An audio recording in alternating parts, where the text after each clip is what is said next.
ലാലൂര് ദേവസ്ഥാനത്താണ്. നമസ്കാരം. ഞാനിന്ന് പറയാൻ വന്നത് എന്തുകൊണ്ടാണെന്ന് വെച്ച് കഴിഞ്ഞിട്ടുണ്ടെങ്കിൽ പലർക്കും ഒരു ചില തെറ്റിദ്ധാരണകളാണോന്നറിയില്ല. ലാലൂര് ദേവസ്ഥാനത്തേക്ക് വന്നു അല്ലെങ്കിൽ ഇവിടുത്തെ മൂർത്തി ജപം ജപിച്ചത് കൊണ്ട് നമുക്ക് കുറച്ച് 21 ദിവസം ജപിക്കുമ്പോഴേക്കും നിധി കിട്ടുക അല്ലെങ്കിൽ ലോട്ടറി അടിക്കുക, അതൊന്നും എനിക്ക് നിങ്ങൾക്ക് ഉറപ്പ് തരാനോ മറ്റുള്ള കാര്യങ്ങൾക്കൊന്നും സാധിക്കില്ല.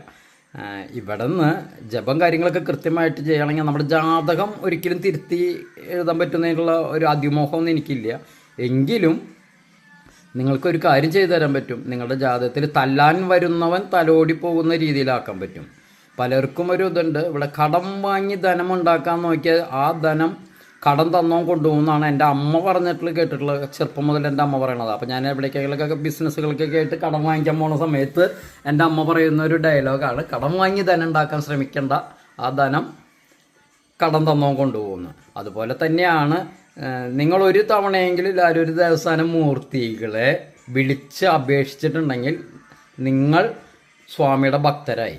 ഈ ഭക്തരുടെ തലയിൽ ഒരു മുൾക്കിരീടം ചൂടാനായിട്ട് സ്വാമി ആഗ്രഹിക്കുന്നില്ല എന്നുള്ളതാണ് സത്യം. പലർക്കും ഉണ്ട്, എനിക്ക് കടം അത് കിട്ടിയില്ല, എനിക്ക് ഇപ്പോൾ ഒരുപാട് മൈക്രോ ഫിനാൻസുകളുണ്ട്.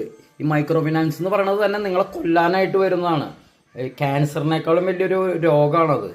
അത് നിങ്ങൾ ഇവിടെ നിന്ന് വാങ്ങി അപ്പുറത്ത് കൊടുത്തു, അപ്പുറത്തുനിന്ന് കൊടുത്തു. അവർ പണ്ടത്തെ തമിഴന്മാർ പതിക്കാൻ വന്നിരുന്നു പണ്ട് കാലത്ത്. അത് തന്നെയാണ് ഇതും. ഇത് സ്ത്രീകൾക്ക് മാത്രമേ കൊടുക്കുള്ളൂ. അപ്പോൾ സ്ത്രീകളെ ബലം എന്തെങ്കിലും ഭീഷണിപ്പെടുത്തിയൊക്കെ കാശ് കിട്ടും. അതും ഇപ്പോൾ ഒരു 10 സ്ത്രീകൾ ഉണ്ടെങ്കിൽ അവരൊക്കെ ഒപ്പിട്ടാൽ, അപ്പോൾ ഒരാളെ നിന്ന് കിട്ടിയില്ലെങ്കിൽ ഞാൻ അപ്പുറത്തുനിന്ന് പറഞ്ഞിട്ടുള്ള ഒരു ഭീഷണിപ്പെടുത്തിയിട്ട് വാങ്ങിക്കുന്നതാണ് ഈ മൈക്രോ ഫിനാൻസ്.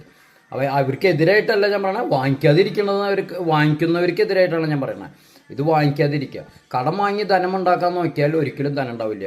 ഈ മൈക്രോ ഫിനാൻസ് നിങ്ങൾ ഉള്ള വരുമാനം കൂട്ടാൻ അതിന് ഭഗവാനോട് പ്രാർത്ഥിച്ചോളൂ, നിങ്ങൾക്ക് കാര്യങ്ങൾ നടത്തി തരും. നിങ്ങളുടെ ബിസിനസ്സിൽ ഉയർച്ച ഉണ്ടാവാൻ പ്രാർത്ഥിച്ചോളൂ, അതിനുള്ള കാര്യങ്ങൾ ചെയ്തു തരും. നിങ്ങളുടെ മക്കളുടെ കല്യാണം നടക്കാൻ, നിങ്ങളുടെ കുടുംബത്തിലുള്ള ഐശ്വര്യം ഉണ്ടാവാൻ, തല്ലും വഴക്കും നിൽക്കാൻ, ഭർത്താക്കന്മാരെ കൂടി മറ്റുള്ള ദുഷ്ചിന്തകൾ, അതുപോലെ തന്നെ ഭാര്യമാരൊക്കെ തന്നെ മോശമായിട്ടുള്ള ദുഷ്ചിന്തകളുണ്ടെങ്കിൽ അത് മാറിപ്പോവാൻ, ഇതിനൊക്കെ ഭഗവാന്റെ കാരുണ്യം കിട്ടും.